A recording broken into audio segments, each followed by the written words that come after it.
Bonjour.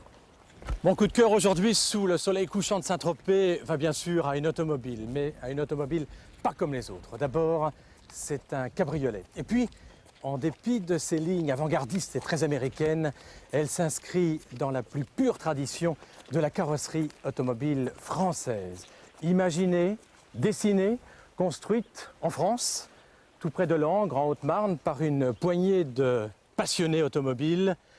Elle représente un défi français parce qu'à l'ère de la robotique, elle est construite à la main.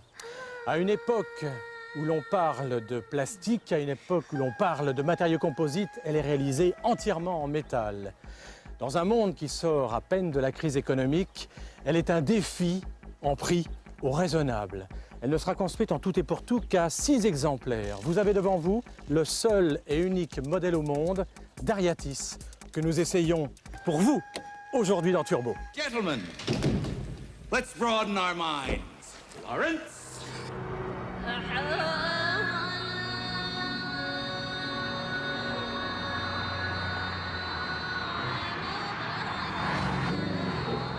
Même si vous avez sous la main une Chevrolet Camaro, vous ne pourrez jamais comme ça, pling, d'un coup de baguette magique, la transformer en une Ariatis. Because il a fallu 26 mois, rien que cela, pour faire celle-ci.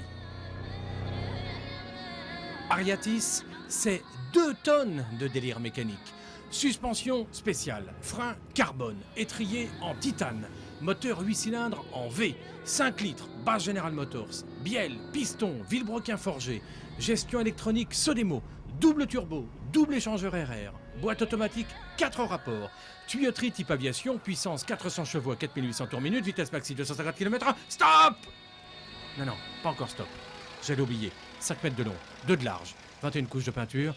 Ah puis oui, il faut que je vous dise aussi que le volant est comme les jantes, en alu poli, taillé dans la masse.